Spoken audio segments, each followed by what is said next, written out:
এই ওম, তুই একটা ইনজেকশন নিয়ে নিস বাবা, কি জানি কি কামড়েছে।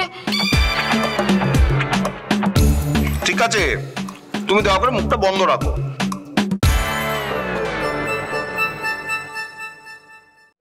নাতি বাবু,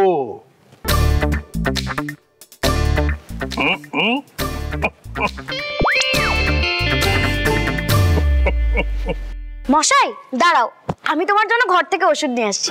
না না না, তোমার কোথাও যেতে হবে না, তুমি বসো, আমি বরং ঘরে গিয়ে স্নান করে ওষুধ লাগিয়ে আসি। হ্যাঁ, দাঁড়া দাঁড়া দাঁড়া দাঁড়া দাঁড়া দাঁড়া, কোথায় যাচ্ছিস? পালালে তো চলবে না। কেন ঘরে যাচ্ছি?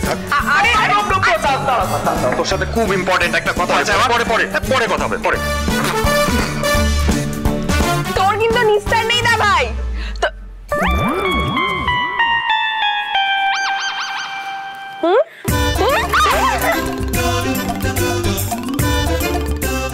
কি ব্যাপার বৃষ্টি? সবাইকে দেখছি, তোমার বড় মেয়েকে দেখছি না তো, সে কোথায়? ও না ঘরে নেই।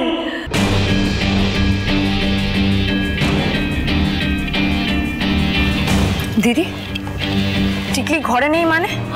টিকলি কোথায়? একটা কালকে রাত্রে একটু রাগারাগি হয়েছিল, তারপর না ও ঘর থেকে বেরিয়ে গেছিল। আমি ভেবেছিলাম ও এখানেই আছে, কিন্তু এখন এসে দেখছি। আগে বলবি তো। বেঙ্কি, বলছিলাম যে একটু গার্ডেনে গিয়ে দেখে আসো না প্লিজ। বৌদি ভাই, আমি সিকিউরিটিকে জিজ্ঞেস করছি।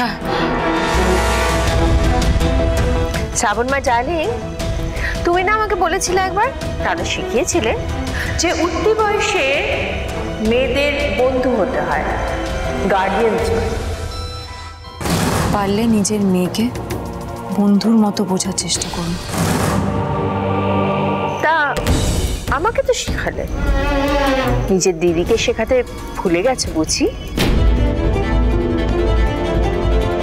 আর বৃষ্টি, তোমাকেও বলি, কাল সবার সামনে অত বড় মেয়ে, তাকে চড় নাই বা মারতে।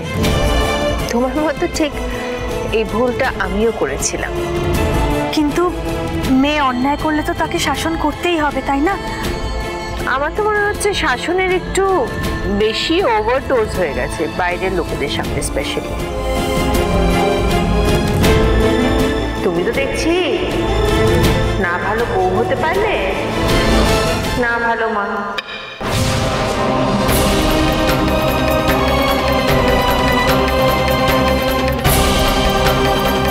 এখানে সব আলোচনা করে কোনো লাভ নেই, আমি যাই গিয়ে দেখি টিকলি কোথায়।